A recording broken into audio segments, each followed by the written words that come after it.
स्वागत है दोस्तों स्टडी फॉर यूपीएससी में। हम लोग यूपीएससी पीवाईक्यू देख रहे थे और अभी तक हम लोगों ने उसका पार्ट 11 तक देख लिया है।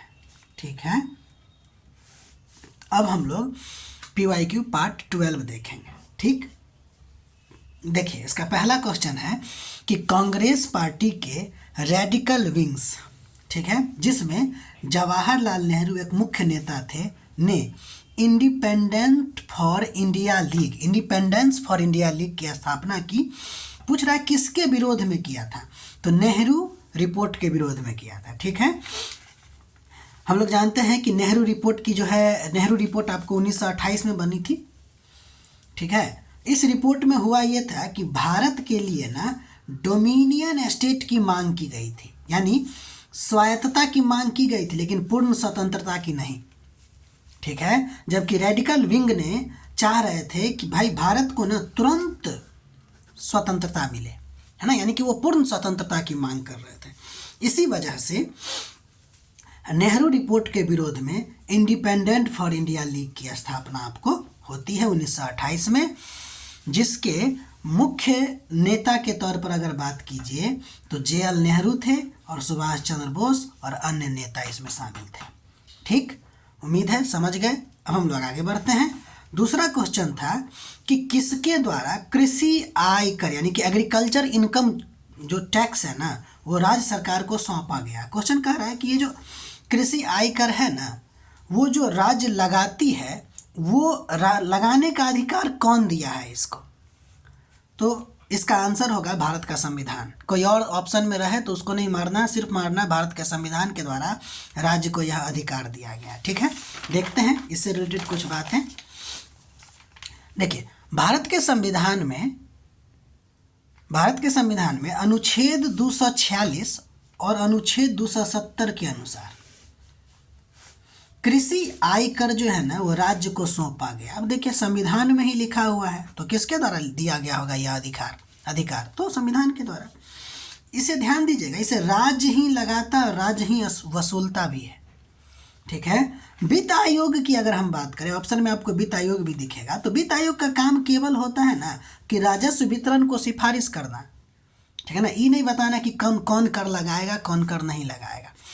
कर लगाने का जो अधिकार है वो संविधान से ही राज्य को क्या है, प्राप्त है। ये आर्टिकल ध्यान रखिएगा, आर्टिकल 246 और 270 के अनुसार। अगला क्वेश्चन है कि चोल काल में नटराज जो शिव हैं के कांस्य चित्रों में देवता को हमेशा कैसा दिखाया गया, तो 4 भुजा वाली, यानी कि ऑप्शन में आपको 2 हाथ, 3 हाथ, 4 हाथ इस तरह से था, या 8 आर्म, तो इसमें हमको आंसर मारना है 4 भुजा वाली। ठीक है, अगर हम इसकी व्याख्या करें तो ध्यान दीजिएगा कि चोल काल में नटराज सदा नृत्य करते हुए, वो भी आनंद तांडव के रूप में, ठीक है, दिखाया गया है, यानी कि नटराज को ना नृत्य करते हुए दिखाया गया है। ठीक है, अगर हम इसकी विशेषता की बात करें तो इसमें ना एक पैर उठाकर नृत्य की मुद्रा में है। ठीक है, यानी कि नटराज में भगवान शिव जो हैं एक पैर को उठा के नृत्य करते हैं। ये जो एक पैर है उनका धरती पर है और दूसरा ऊपर है। ठीक है, इस बात को ध्यान दीजिएगा, ये पहला विशेषता हो गया। दूसरा, इसमें 4 भुजा है और 4 भुजा में कुछ ना कुछ है। जैसे देखिए, एक में आपको डमरू है, एक में अग्नि है, एक हाथ जो है आशीर्वाद मुद्रा में है और एक के अंगूठा से पैर को समर्थन दिया गया है। ठीक है, अगर हम अगला नंबर विशेषता की बात करें तो आग और चक्र के घेरे में वो डांस करते रहते हैं। ठीक है, तो ये है आपको कांस्य मूर्ति के बारे में। ठीक है, चोल काल में निर्मित था। अब हम लोग आगे बढ़ते हैं, अगला क्वेश्चन देखते हैं बिली के बारे में। कहेगा ये है क्या, तो ये जो है ना आपको उत्तर पश्चिम ऑस्ट्रेलिया का एक उष्णकटिबंधीय चक्रवात है। इस दोनों के बारे में, उस कटिबंधीय चक्रवात के बारे में हम ना चक्रवात वाले अध्ययन में बहुत ही डिटेल अध्ययन करेंगे। ठीक है, ज्योग्राफी में। अगला क्वेश्चन देखते हैं हम लोग कि निम्नलिखित में से कौन भारत में चयनात्मक क्रेडिट नियंत्रण यानी कि सेलेक्टिव क्रेडिट कंट्रोल का साधन नहीं है। नहीं पे गौर कीजिएगा, नहीं है। तो देखिए ऑप्शन में है उपभोक्ता क्रेडिट का नियंत्रण यानी कि रेगुलेशन ऑफ कंज्यूमर क्रेडिट, इसके अलावा क्रेडिट का राशनिंग यानी कि राशनिंग ऑफ क्रेडिट, मार्जिन आवश्यकताएं यानी कि मार्जिन रिक्वायरमेंट, और फिर है आपको परिवर्ती लागत आरक्षित अनुपात यानी कि वेरिएबल कॉस्ट रिजर्व रेशियो।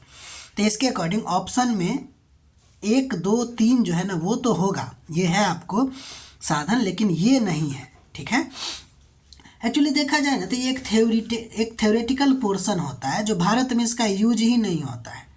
ठीक है ना, अगर हम कहें थोड़ी देर के लिए कि होता क्या है, तो जैसे भी जितना भी बैंक का वैल्यू है ना, उस बैंक के वैल्यू में से कुछ पार्ट जो होगा वो क्या करना होगा, उसको जमा करके रखना होगा। ध्यान दीजिएगा, बैंक का जितना वैल्यू है उसमें से, ठीक है, यानी कि जितना लाख करोड़ का बैंक होगा उसका कुछ परसेंटेज, मान लेते हैं कि 10% उसको क्या करना होगा कि जमा करके रखना होता है। ये भारत में नहीं है। ठीक है, अब देखिए अगर हम इस क्वेश्चन की बात करें तो ये कहाँ से पूछा है, तो यह आपको साख नियंत्रण के साधन से पूछा है। और साख का नियंत्रण का साधन हमारे पास दो है, एक गुणात्मक विधि है और दूसरा परिणात्मक विधि है। ठीक, देखिए जब हम गुणात्मक विधि की बात करते हैं तो इसी को चयनात्मक क्रेडिट नियंत्रण भी कहा जाता है। ठीक है, यानी सेलेक्टिव क्रेडिट कंट्रोल, एसएससी। ठीक है, तो वही से क्वेश्चन पूछा। अगर हम इसमें देखें कि इसमें क्या किया जाता है, तो कुछ उद्योग और वस्तुओं पर क्या होता है कि आप इस चयनात्मक क्रेडिट नियंत्रण को लागू कर सकते हैं, पूरे चीज पे नहीं, केवल कुछ उद्योग और वस्तु पे। इसका लक्ष्य होता है महंगाई का नियंत्रण करना और आर्थिक संतुलन करना। ठीक है, ये जो आप देख रहे हैं कि साख नियंत्रण का गुणात्मक और साख नियंत्रण का परिणात्मक, तो जब हम परिणात्मक पढ़ेंगे ना तो इसी में पढ़ेंगे CRR, SLR, ठीक है ना, ये सब हम लोग देखेंगे, बैंक रेट। फिलहाल अभी हम लोग चयनात्मक क्रेडिट कंट्रोल पर ही रहते हैं। इसके साधन की अगर बात करें तो ऑप्शन में जो था कि साख की राशनिंग, उपभोक्ता क्रेडिट या साख का नियंत्रण, चयनित साख नियंत्रण, प्रत्यक्ष कार्रवाई और नैतिक प्रोत्साहन, ये सब इसका साधन है, इसको ध्यान रखिएगा। ठीक है, उसमें क्वेश्चन में पूछा था कि क्या नहीं है। ठीक है, तो आज के लिए इतना ही, हम लोग मिलते हैं अगले वीडियो में। तब तक आप लोग अपना ख्याल रखिए, पढ़ाई करते रहिए। हमारा प्रयास अच्छा लग रहा है तो लाइक कीजिए, सब्सक्राइब कीजिए और शेयर कीजिए। ठीक है, मिलते हैं हम लोग अगले वीडियो में।